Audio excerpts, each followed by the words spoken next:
Hello friends, welcome back to Anveshana channel. आज हम लोग पढ़ेंगे हिंदी रंगमंच और विकास के चरण। ठीक है, तो आज हम लोग हिंदी रंगमंच और उसके विकास के चरण को देखेंगे। ठीक है, तो आज हम लोग इस टॉपिक को पूरे विस्तार से पढ़ेंगे। चलिए पढ़ना स्टार्ट करते हैं। देखिए, सबसे पहले हम लोग समझते हैं रंगमंच। ठीक है, रंगमंच क्या होता है? रंगमंच एक ऐसा स्थान है जहां नाटक को जीवन प्राप्त होता है। कलात्मक रंगमंच नाटक को अतिरिक्त आयाम प्रदान कर उसे कई गुना, ठीक है, उसे कई गुना जीवंतता प्रदान करता है। ठीक है, आगे देखिए, नाट्य रचना व नाट्य प्रदर्शन एक दूसरे से भिन्न नहीं है।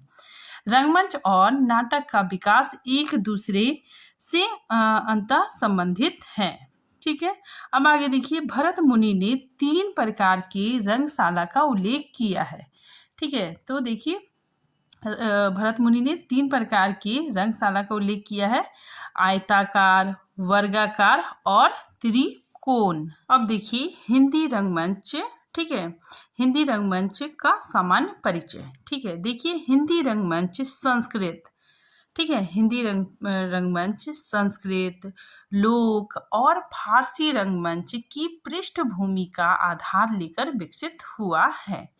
ठीक है, तो काफ़ी इम्पोर्टेंट है, याद रखिएगा आप लोग। जो हिंदी रंगमंच है वो संस्कृत, ठीक है, लोक और फारसी रंगमंच की पृष्ठभूमि का आधार लेकर विकसित हुआ है।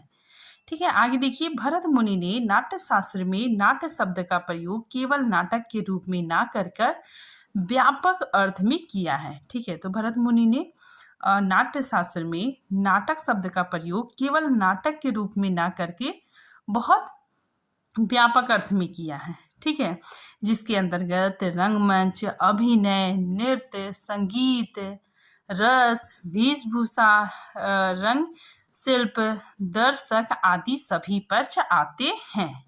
ठीक है, आगे देखिए, हिंदी रंगमंच का प्रारंभ 1853 ईस्वी में नेपाल के भाट गांव में अभिनीत विद्या विलाप नाटक से माना जाता है। ठीक है, तो काफी इम्पोर्टेंट है। हिंदी रंगमंच का प्रारंभ कब हुआ था? तो 1853 ईस्वी में नेपाल के भाट गांव, ठीक है, नेपाल का एक गांव है, ठीक है, भाट गांव, वहाँ पे अभिनीत मतलब खेला गया था। ठीक है, विद्या विलाप नाटक। ठीक है, आगे देखिए, हिंदी रंगमंच का नव उत्थान। ठीक है, हिंदी रंगमंच का नव उत्थान 1871 ईस्वी में स्थापित अल्फ्रेड नाटक मंडली से हुआ। ठीक है, काफी इम्पोर्टेंट है, जिसने भारतेंदु, राधा कृष्ण दास के नाटकों का मंचन प्रस्तुत किया। ठीक है, तो ये सारे जो तथ्य है, ठीक है, काफ़ी इम्पोर्टेंट है, आप लोग याद रखिएगा। ठीक है, कि अल्फ्रेड नाटक मंडली कब स्थापित हुआ? तो 1871 ईस्वी। ठीक है, आगे देखिए, राधे श्याम कथावाचक, ठीक है, अल्फ्रेड नाटक मंडली के प्रमुख नाटककार थे। ठीक है, आगे देखिए, बॉम्बे और कलकत्ता के रंग मंडलियों जैसे मॉडर्न थिएटर के एकीकरण से हिंदी रंगमंच का अभूतपूर्व विकास हुआ।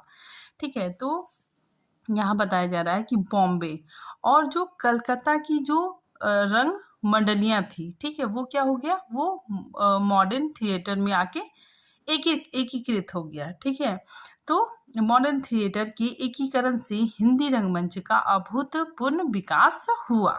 आगे देखिए, हिंदी के अव्यावसायिक रंगमंच का सूत्रपात 1868 ईस्वी में बनारस थिएटर के साथ हुआ। 1884 ईस्वी में बनारस में नेशनल थिएटर की स्थापना हुई। ठीक है, और भारतेंदु के अंधेर नगरी का प्रथम मंचन, ठीक है, बहुत इंपॉर्टेंट है, देखिए इसको, भारतेंदु के अंधेर नगरी का प्रथम मंचन नेशनल थिएटर से ही किया गया था। ठीक है, आगे देखिए, हिंदी रंगमंच के विकास में भारतेंदु नाटक मंडली, ठीक है, 1906 ईस्वी में भारतेंदु नाटक मंडली की महत्वपूर्ण भूमिका मानी जाती है। ठीक है, इस मंडली ने लगभग डेढ़ दर्जन नाटकों का मंचन किया था। ठीक है, जिसमें सत्य हरिश्चंद्र, सुभद्रा हरण, चंद्रगुप्त, स्कंदगुप्त एवं धर्म स्वामिनी प्रमुख हैं। ठीक है, फिर आगे देखिए हिंदी रंगमंच के विकास में बलिया नाटक समाज 1884 ईस्वी की भूमिका भी अत्यंत महत्वपूर्ण है। ठीक है, 1884 ईस्वी में यहीं पर भारतेंदु ने नाटक पर एक लंबा व्याख्यान दिया था। उसी समय सत्य हरिश्चंद्र तथा नील देवी नाटकों का मंचन किया गया था। ठीक है, तो इसी समय सत्य हरिश्चंद्र और नील देवी नाटकों का मंचन किया गया था। ठीक है, आगे देखिए हिंदी रंगमंच के विकास में इलाहाबाद के प्रमुख नाट्य मंच। ठीक है, देखिए ये इलाहाबाद के प्रमुख नाट्य मंच जैसे आर्य नाट्य सभा, श्री राम नाटक मंडली तथा हिंदी नाट्य समिति, ठीक है, ये सारे इलाहाबाद के प्रमुख नाट्य मंच हैं। ठीक है, आगे देखिए अब देखिए कानपुर। ठीक है, कानपुर के प्रमुख नाट्य मंच जैसे भारत नाट्य समिति, भारतीय कला मंदिर का महत्वपूर्ण योगदान रहा। ठीक है, तो कानपुर के प्रमुख नाट्य मंच और इलाहाबाद के प्रमुख नाट्य मंच का बहुत महत्वपूर्ण योगदान रहा। ठीक है, आगे बिहार में पटना नाटक मंडली 1876 ईस्वी में, ठीक है, तथा एमेच्योर डोमेस्टिक एसोसिएशन उल्लेखनीय नाट्य मंच रहे हैं। ठीक है, तो ये सारे उल्लेखनीय नाट्य मंच रहे हैं। ठीक है, आगे देखिए हिंदी रंगमंच के विकास में इप्टा। ठीक है, इप्टा का फुल फॉर्म क्या होता है? Indian people theatre association. ठीक है, इसका फुल फॉर्म, इसका पूरा नाम है, ठीक है, का नाम भी बहुत महत्वपूर्ण है। ठीक है, तो हिंदी रंगमंच के विकास में इप्टा का भी महत्वपूर्ण योगदान रहा। ठीक है, इसकी स्थापना 25 मई 1943 ईस्वी को हुआ था। ठीक है, तो ये डेट आप लोग याद रखिएगा कि इप्टा का स्थापना 25 मई 1943 ईस्वी में हुआ था। ठीक है, तो इसकी स्थापना 25 मई 1943 को बम्बई में आज़ादी की लड़ाई और विश्वव्यापी फांसीवाद विरोधी आंदोलन के गर्व से हुई। आगे देखिए अली सरदार, जाफरी, कैफी आजमी, बलराज साहनी, राजेंद्र रघुवंशी, राम विलास शर्मा, राखे राघव, ख्वाजा अहमद अब्बास, उपेंद्र नाथ अश्क जैसे साहित्यकार, आलोचक तथा अभिनेता इनसे जुड़े। ठीक है, आगे देखिए 1944 ईस्वी में पृथ्वीराज कपूर ने, ठीक है, पृथ्वी थिएटर की नींव रखी। ठीक है, काफ़ी इंपॉर्टेंट है कि 1944 में पृथ्वीराज कपूर ने, ठीक है, पृथ्वी थिएटर की नींव रखी। इसकी स्थापना कर इन्होंने हिंदी रंगमंच को एक राष्ट्रीय स्वरूप प्रदान किया। ठीक है, तो इन्होंने क्या किया? राष्ट्रीय स्वरूप प्रदान किया। आगे देखिए भारत में रंगमंच के विकास को देखते हुए संगीत नाटक अकादमी द्वारा अप्रैल 1959 में राष्ट्रीय नाट्य विद्यालय की स्थापना की गई।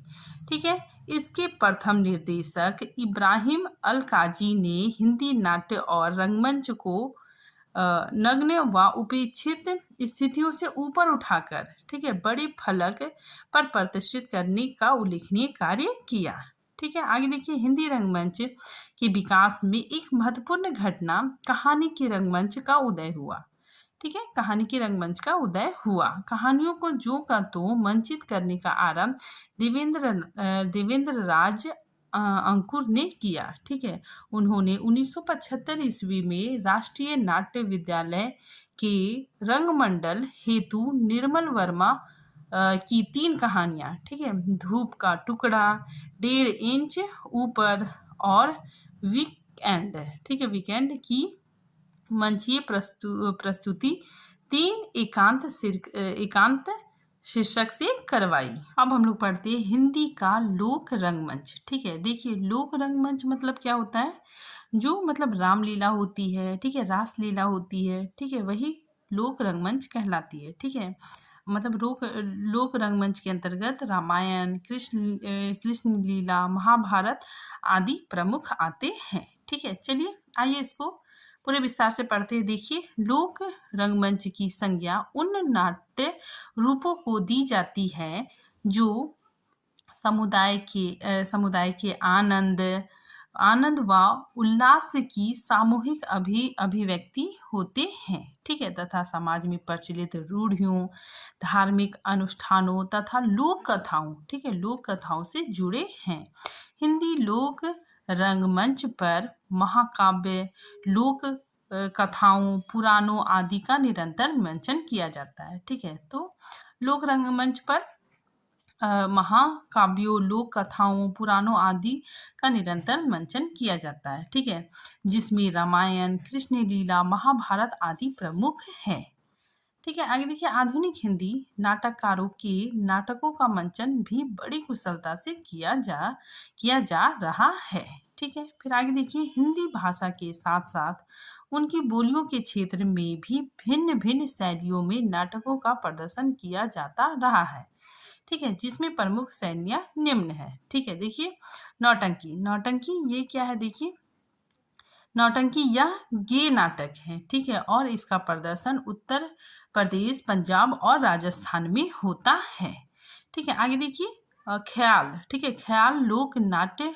रूप ख्याल का राजस्थान में अत्यधिक प्रचार है, ठीक है। ख्याल के प्रदर्शन समूचे राजस्थान और उसके आसपास के प्रदेशों में बहुत लोकप्रिय है, ठीक है। तो ये सारे हम लोग प्रमुख शैलियाँ पढ़ रहे हैं, ठीक है। आगे देखिए, शांग मतलब क्या हो गया? सांग हरियाणा की सांस्कृतिक धरोहर है। इसमें पद व संगीत का महत्व है। इसमें लोक धुनों का बहुत सुंदर प्रयोग होता है। अब हम लोग पढ़ते हैं नुक्कड़ नाटक, ठीक है, ये भी हमारे सिलेबस में है, ठीक है। तो इसको भी हम लोग साथ ही साथ पढ़ते हैं, ठीक है, साथ ही साथ पढ़ते चलते हैं। सबसे पहले हम लोग समझते हैं कि नुक्कड़ नाटक क्या होता है, ठीक है। देखिए, नुक्कड़ नाटक मतलब यह किसी मतलब कहीं भी सड़क, गली, चौराहे आदि में खेला जाता है, ठीक है। तो नुक्कड़ नाटक क्या होता है? मतलब यह इसके लिए मतलब इसे रंगमंच पर नहीं खेला जाता है, ठीक है। यह सड़क, गली, चौराहे आदि पर खेला जाता है, ठीक है। तो यही नुक्कड़ नाटक होता है, ठीक है। नुक्कड़ नाटक को अगर हम समझना चाहें तो हम लोग ऐसे समझ सकते हैं कि यह परंपरागत रंगमंची नाटकों से भिन्न होता है, ठीक है। यह रंगमंच पर नहीं खेला जाता है और इसकी रचना किसी एक लेखक के द्वारा नहीं की जाती है, ठीक है। और इसका जो विषय होता है, ठीक है, इसका जो टॉपिक होता है वो सामाजिक परिस्थितियों से ही लिए जाते हैं, ठीक है, और ये सटीक व संक्षिप्त होते हैं।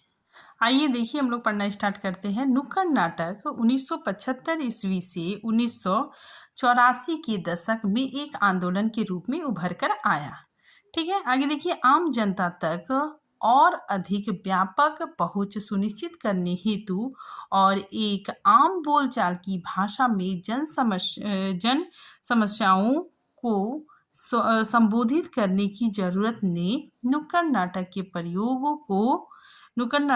प्रयोग को अपरिहार्य बना दिया, ठीक है। इसी से लोक नाटकों की तरह लचीलापन और परिवर्तनशील इसकी खासियत है, ठीक है। तो ये इसमें लचीलापन और परिवर्तनशील इसकी खासियत है, ठीक है। आगे देखिए, देशव्यापी परिस्थितियों के बदलने से आम जनता के शोषण में वृद्धि हुई, ठीक है, और जन संघर्ष की जो अभिव्यक्ति साहित्य और कलाओं में उभर रही थी उसको नाटकों के माध्यम से प्रस्तुत करने में नुक्कड़ नाटक का कोई सानी नहीं है, ठीक है, मतलब कोई इसके मुकाबले नहीं है, ठीक है। आगे देखिए, हिंदी के नुक्कड़ नाटक निश्चित तौर पर इप्टा की प्रगतिशील विचारधारा एवं वामपंथी राजनीतिक साहित्यिक विचारधारा से गहन रूप से संबंध रखते हैं, ठीक है। आगे देखिए, नुक्कड़ नाटक में समसामयिक, राजनीतिक, सामाजिक, सांस्कृतिक मुद्दों पर आधारित नाटकों को मंचन के लिए वरीयता दी जाती रही। देखिए, एक और प्रेमचंद एवं अन्य लेखकों की कहानियां नुक्कड़ मंच का मुख्य केंद्र बन गई। दूसरी ओर कई प्रतिबद्ध नाटककार भी नाट्य लेखन करते रहे। ठीक है, आगे देखिए। गुरु शरण सिंह, सफदर हाशमी, राधा कृष्ण सहाय, ठीक है, विभू कुमार, रमेश उपाध्याय, ठीक है, स्वयं प्रकाश, राजेंद्र कुमार आदि के अतिरिक्त कई नए नाटककार भी इस दिशा की ओर सक्रिय हुए। ठीक है, आगे देखिए। 30-40 मिनट में जानी पहचानी घटनाओं एवं स्थितियों के कई तनावपूर्ण पहलू को उजागर करके नुक्कड़ नाटक दर्शकों को उकसाता और प्रेरित करना चाहता है। ठीक है, तो ये लाइन काफी इम्पोर्टेंट है। ठीक है, कि मात्र 30 या फिर 40 मिनट में जानी पहचानी घटनाओं एवं स्थितियों के कई तनावपूर्ण पहलुओं को उजागर करके नुक्कड़ नाटक दर्शक को क्या करता है, उकसाना और प्रेरित करना चाहता है। ठीक है, आगे देखिए। उसकी भाषा, ठीक है, उसकी भाषा मतलब नुक्कड़ नाटक की भाषा। ठीक है, तो उसकी भाषा, उसके छोटे छोटे दृश्य, तीव्रता, प्रखरता, प्रत्यक्ष साझेदारी, गीत संगीत, एक्शन, व्यंग व वक्रोक्ति, प्रभावशाली संवाद उसकी मौलिकता के आधार हैं। ठीक है, आगे देखिए। दिल्ली में नुक्कड़ नाटक को लोकप्रिय बनाने में, ठीक है, सफदर हाशमी की भूमिका अविस्मरणीय मानी जाती है। ठीक है, तो इनकी भूमिका काफी अहम है। ठीक है, आगे देखिए। भारत के लगभग सभी प्रमुख शहरों की अपनी अपनी नुक्कड़ टोलियां हैं और आज भी ये जनता एवं नाटक के बीच एक महत्वपूर्ण कड़ी के रूप में सतत क्रियाशील हैं। फ्रेंड्स, ये टॉपिक यहीं पे खत्म होता है। ठीक है, मिलते हैं नेक्स्ट टॉपिक के साथ। तब तक के लिए थैंक यू।